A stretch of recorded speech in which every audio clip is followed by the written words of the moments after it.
Intelligence. It sounds spontaneous though.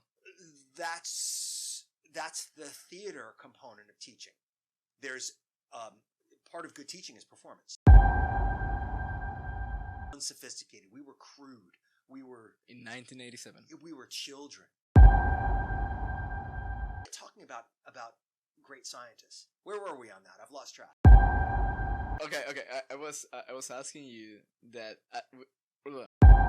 wasn't the greatest scientist ever on Earth considered stupid? Well, if we're talking about Isaac Newton, no. Isaac Newton was greatly appreciated in his time. Right. People recognize his genius. Right. And he was from his teenage years to his death, he was revered by England. Now we can go on to Einstein. Einstein, yes. Einstein, on the other hand, we're talking now 20th century. Right. Einstein was a poor student, and he had a short attention span as a young man. Right. And he had a mundane job working as a clerk, stamping.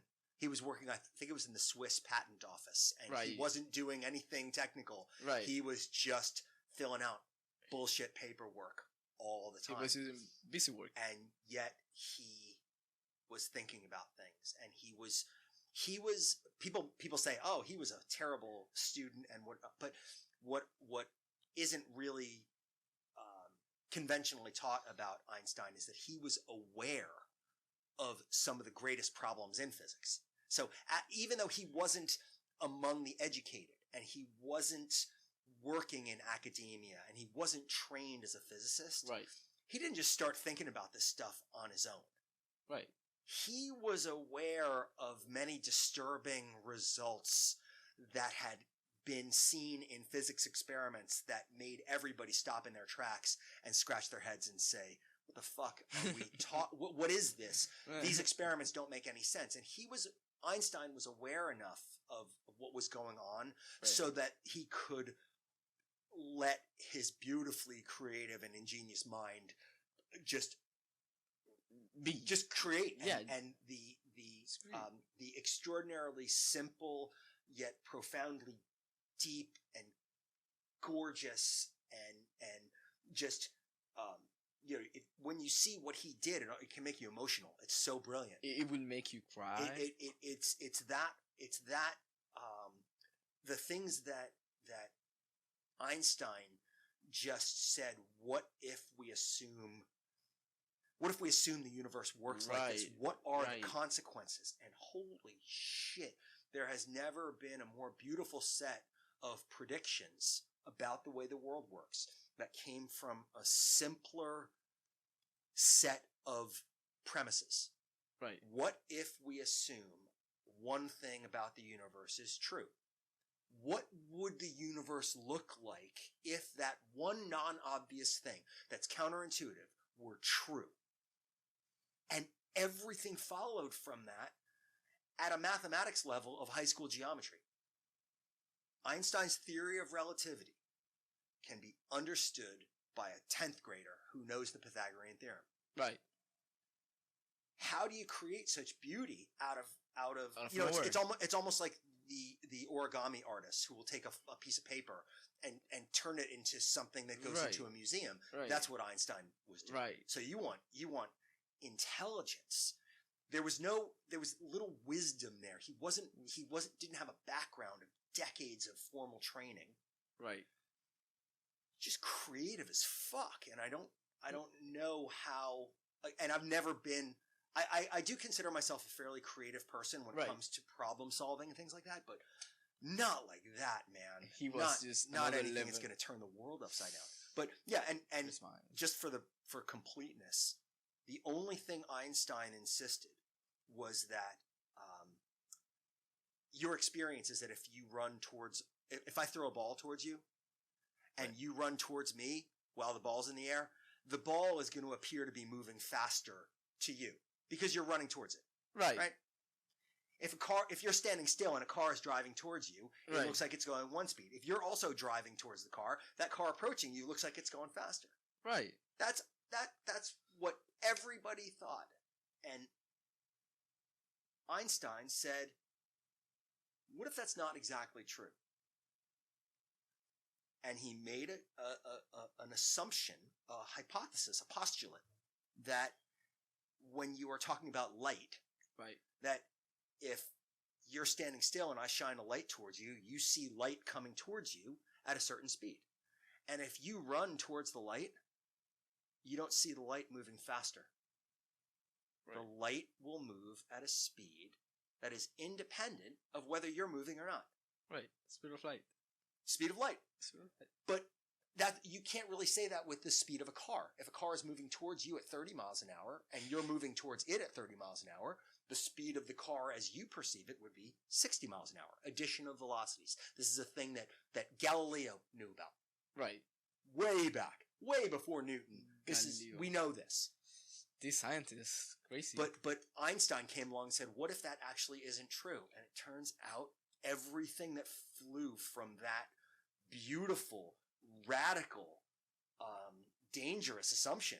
I mean, it was radical like no one had ever thought of. And everything that followed from that was this absurd prediction that time is different for different observers, that length doesn't mean anything, speed doesn't mean nothing. Nothing meant anything anymore.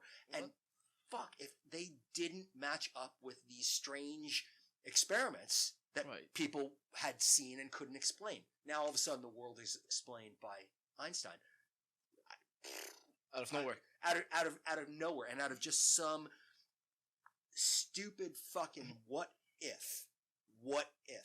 And now, that what if didn't come from nowhere. There were other reasons. There were other players. And everyone knows Einstein. Right. Everyone knows Einstein. But right. less common folks. There's a French mathematician, Henri Poincaré. Faraday was another. Right. A lot of people contributed to this. Right. But and this is going back to Newton. Why do I think Isaac Newton was more of a genius? Because as Einstein himself said, Einstein has a famous saying, everyone's heard it, that if I have seen further than others, it is because I have stood on the shoulders of giants. That Einstein had all of these people to build upon. Observations, mathematics, physics, all of it, and Einstein put the cherry on top. Newton had nothing to go with. Newton had no predecessors. Newton had no contemporaries who were as good as him. Newton had to do everything himself. That's why I always go back to Newton, because Newton he did everything from nothing, and that, to me, there's the intelligence. I mean, it wasn't just the creativity and luck and all that comes into an innovation now. Right. You just gave me a mental high. Literally, I'm high in my head. Yeah, right now. and this is one of the things that I've always loved, history of science. Right. I read a wonderful book in. Was science created? Was science created? By an intelligent person? There are rules for science. The rules of science are totally different now than they were in say ancient Greece. In ancient Greece, you could just make shit up, and if you were a scientist, that would be the science. Right. And so you look at the greatest scientists of antiquity, and you look at somebody like Aristotle, right? Or nonsense. They would just say shit, make stuff up, say it with authority, and everyone would then believe it.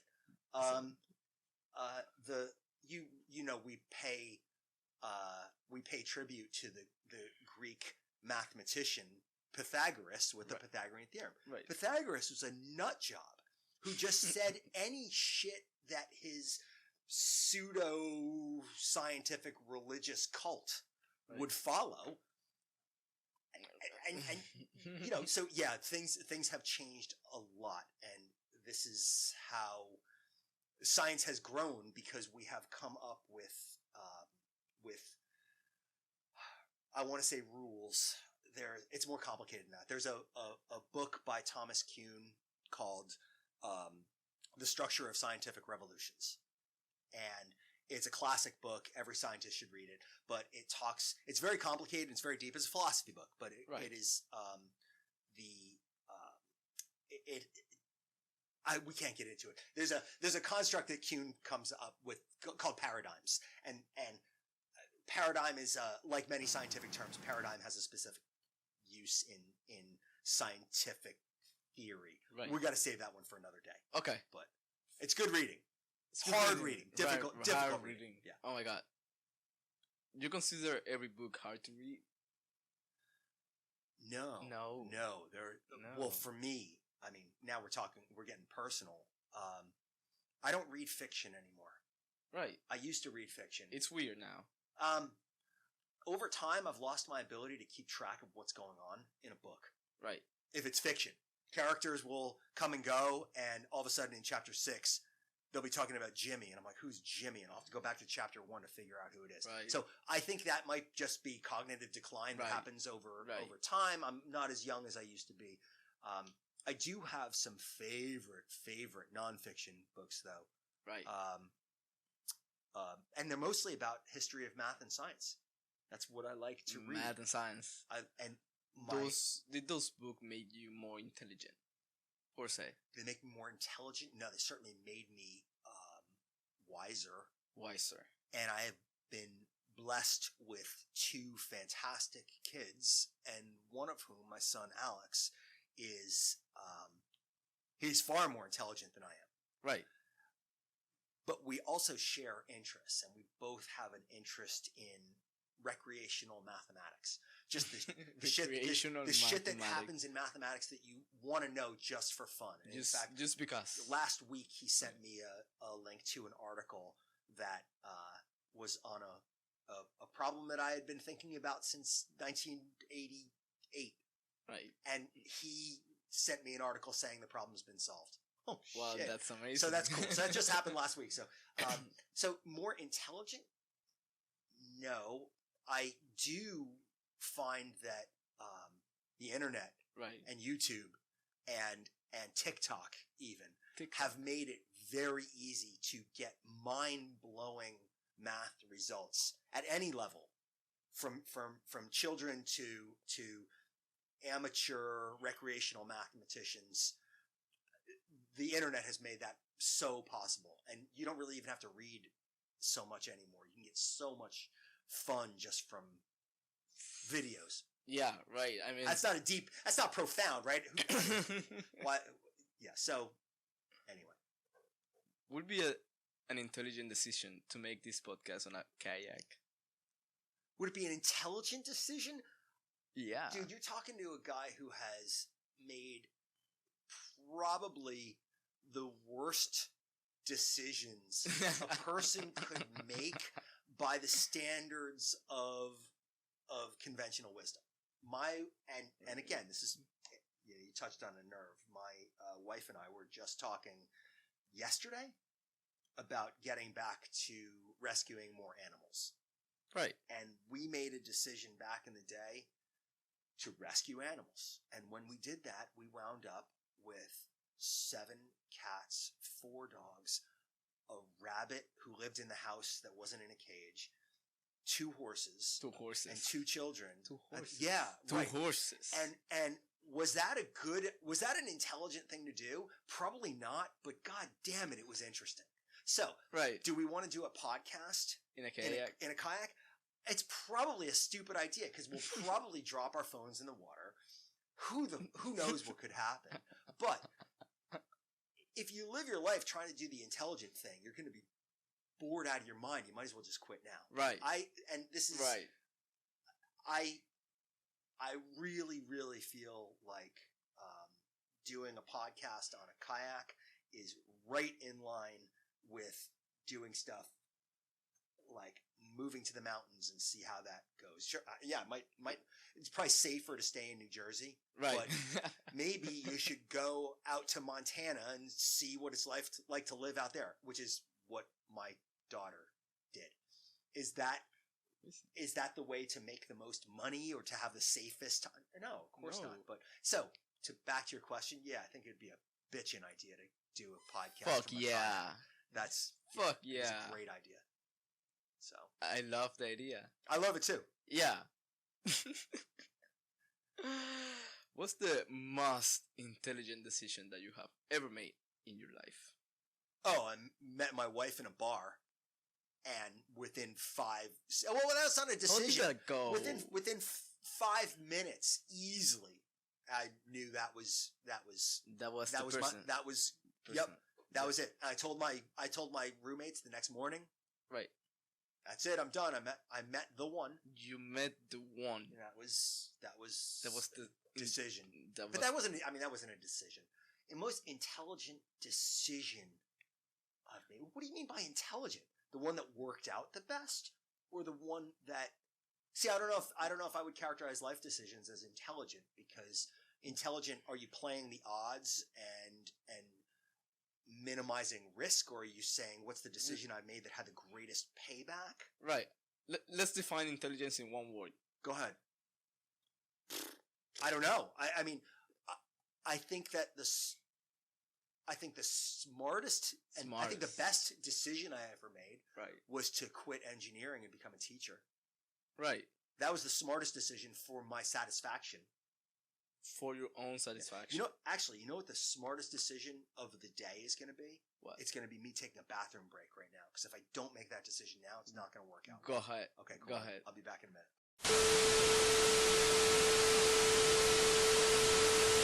Anyway, so now that we've had a brief pause, I want to turn it back on you. Because I've been sitting here talking the whole time. You got an interesting story. Far more interesting than mine. How come? Because you come a long way, in every sense of the word, from socially, academically, geographically. I started out in northern Jersey in the suburbs, right? And here I've had a lot of variety in where I've lived and what I've done and where I've been, but I did wind up back in New Jersey. That's probably not a coincidence. Right. Here you are, growing up in the DR, and now you're in Jersey. Right. Tell me about what your intelligent decisions have been. What do you think? What do you think about the word intelligence? How would you define it? Are there multiple types of intelligence, and how would you characterize your own intelligence? Right. Right. I would agree with what you say, that there are different types of intelligence, and the most intelligent decision. I personally define intelligent as something that makes me feel smart. Okay. In a way. I'll buy that. Yeah. Continue. Yeah. And the smartest this was 4 years ago. Okay. Was when my mom, she asked me, I'm gonna say it in English. She asked me, she looked at me in my eyes. She was like, "We got the green card." I'm like, "Yes." Then she's like, "Do you want to leave the country alone, or you want to stay here with us, with family?" At that point, I was like 15, but I knew that back in the DR I wasn't able to get the education that I wanted, or like actually do the things that I wanted to do, like expose my potential that I wanted to do, because it was very close-minded back then. Hopefully things have changed now. But I say yes, not thinking about it. You know why? Because I wanted to see the snow. Seeing the snow. Yeah. That's a great reason. Right. That's a great reason. I wanted to know what was the snow, like I was watching on the movies, stuff like that, but then I was like, yeah, I want to leave, and I didn't thought that decision was gonna have such an impact in my life, because right after I left, I'm here, living in my grandma's house, in her old people house. I forgot the name of it. like hiding from the supervisor because they can have kids. Right, sure. Yeah. I'm there. Nobody's trying to help me to try to get a house. I'm alone. I'm 15. I don't know what to do. And then I go to high school. And then I get lost in the train. No English. First day of high school. Where did you go to high school? Jersey City. Jersey City, okay. First high school. Shout out. Thank you. Yep, right on. But I got lost my first day. Right? My cousin was going there. She didn't care. I got lost and I had to walk. I had to pull off my phone and find the location. That was a funny story. Once I got to my first day of school, I say to myself, I gotta make friends. But I don't know how, because I don't know English. Right. I just know how to say open the window. That was the only word that I knew. And then fast forward, I learned. For some reason, I didn't like to go out a lot and party. Just study and do my work, the things that I was supposed to say, because it made me feel intelligent. Good. It made me feel intelligent. It made me feel like I'm doing something, because I didn't came to this country just to fuck around or do nothing. I came here to build my future and to meet people, amazing people like you, and see what I'm capable of, because I know I'm capable of stuff. But yeah, I just stick with it with high school. I met some great teachers. Didn't learn nothing in high school, not gonna lie, apart from bad English. Oh, your English is great. Stop it. Man. My greatest days were during the track team. I had a lot of fun with them. Yeah, and then the second greatest decision that I made, the second intelligent decision. People might disagree with me because they hate this school. Was to accept the letter from NJT. I didn't knew what was gonna happen. Mm-hmm. This was COVID year, online graduation. Right. No math background, going to computer science in a tech school, and then I got here, and then I'm just going through it. Sometimes I feel dumb, sometimes I feel intelligent. I will define my intelligence as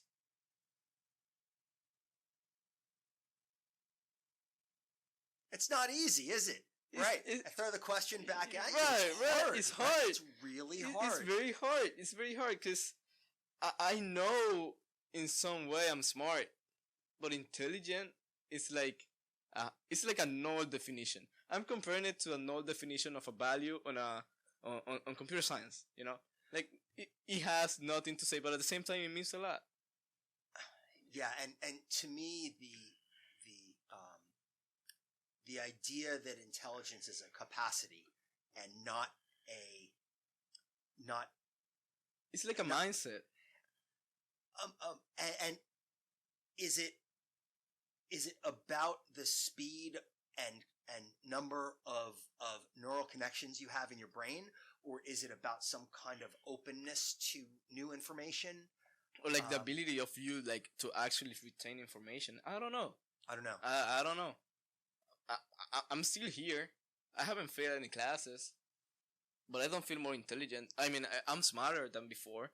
I know calculus now and physics somehow, thanks to you though.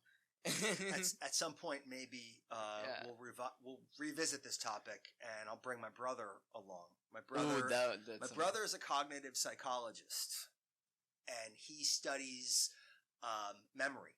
And I don't know where the overlap is between the study of memory and the study of intelligence, but I bet there's something there. I would love him to be here. Mike, if you're listening, I would love him to be here. Yeah, you are welcome to be in my podcast. Bring him in as a guest. Yes, and you can just be in the side right there. And my sister-in-law, his wife, is also a psychologist. Oh wow! And she works with children and learning disabilities. So I think she might be able to offer. So if you want to have Dr. Kane, and Dr. Kane on the show, maybe we could do they're in North Carolina. Maybe we could do a Zoom call. Okay. And interesting. And patch them in. Of course. I would love to. You are welcome to come to my podcast, The-SpinOff. Look me up on LinkedIn, Rafael Abreu. Excellent. But yeah, man, I mean, intelligent, people describe me as intelligent. Like, on Saturday, was walking on the campus center. I was minding my business. I just got great breakfast, eggs, bacon, cheese, and then chocolate milk. Really good. Chocolate milk, really? Yeah. How old are you? I'm almost. Listen, man, it was great. Okay, I can imagine. Right. I was going home. I was gonna pick up my camera to record this podcast, and then somebody called me. Dr. Cuendo. She called me into the conference room, and then she was introducing me to people. And one thing that she said that stick into my head was that he's one of the smartest and best CS students that we have here at the EOP program. I'm like, smart, best? I don't consider myself that. Like, why do you think that I'm that good when I don't actually see it personally? Like, it has something. There must be something wrong, because there is no way that. Was this an instructor? Like, was this somebody on the faculty that was saying that to you?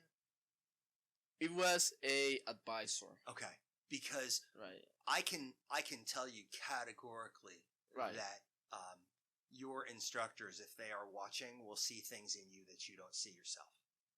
100%. Right. You can see things in students that they are either not willing to see in themselves, or that they just haven't seen yet, and maybe no one has told them yet.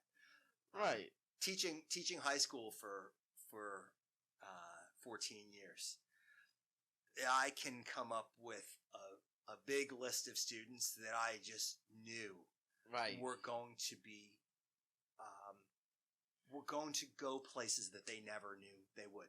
And I just heard from one of them, my old student Molly. Molly, if you're listening to this, shout out. Send her the link. Yeah. Molly was a good math student, but man, you could see the spark in her. And now she's graduating from college, and she's got an amazing engineering job lined up. Oh, wow. And nice. So, congrats. When somebody says something about your talent, your potential, not your achievements, because we can all agree on what you've achieved. Achievement is easy to quantify because you've already done it. Your grades. Later on, if you publish things, everybody can see your achievements. Achievements are easy. Right. Achievements are easy. They're almost lazy. Because you like can, in your class, I pass it. You can just check that off your list and put that achievement on your shelf First and take it out and physics. feel good about it anytime you feel like it. Right. But the potential is harder. And when somebody brings that up with you, don't dismiss them as being wrong, because other people are trained with years, and it's the old people. Trust me, we see shit that you don't expect. Right, you're like dogs that can see through. Again, we're like dogs. That's not what I was thinking, but yeah, maybe. Yeah, because dogs can see. Like, there's a say that I'm just going off topic right now. Thank you. Yeah, there is a thing that dogs can see, like ghosts or paranormal things. I'm just saying, like, having one of your dogs just like bark to the empty hallway of your house. Absolutely. But just for the record, I am not subscribing to the proposition that my dog sees ghosts. Okay. My dog has better hearing than I do. I'll go with that. Okay. I'm not going. We could, if you ever want to put on the wheel dogs and ghosts, we can do that on another episode. Of course. So I just compare you with dogs. Thank you. How'd that make you feel? It made me feel less intelligent than when I came in here. So mission accomplished. You knew what I was trying to say. I do. Yeah. Great. Yep. Great. Let's wrap up here. Yeah. Yeah. I mean, I can't. That just flew. I really enjoyed myself here. That was fun. That was super fun. Anytime you want to subject your listeners to my voice again, I'd be happy to come back. Of course, I would love you to have you back. Thank and you. I was actually, strangely enough, as I'm looking at the wheel, I was hoping for monkeys because that would have been really easy to talk about. And also, believe it or not, what would you have guessed was going to be the topic I could then speak to as well? Oof, you put me in a tough situation here. Now you're gonna feel bad if I don't guess right. Go ahead. Oh my god. I'll help you out. It was serial killers. Serial killers. Yeah. Turns out I was thinking about serial killers. Turns out I grew up in a very, very small town. The entire population of my town was 4,000 people in 1 square mile. Right. And in my childhood growing up, we had 2 killers. Oh. So anyway, that's a story for another amazing. day. That's for another episode. Yeah. Thank you so much, Steve. All right. Thank you. It was a pleasure, and I hope that the podcast continues to go well for the semester. How many more episodes do you have? I have 2 more episodes. 2 more episodes. Okay. Class. Well, if you extend it to another 3, I'll come back for sure. Right. I'll do 5. That sounds good. Yeah. I'm having a lot of fun with this. Good. Me too. Thanks again for having me. Really appreciate it. Thank you, Steve. All right. Appreciate it. Done. Bye.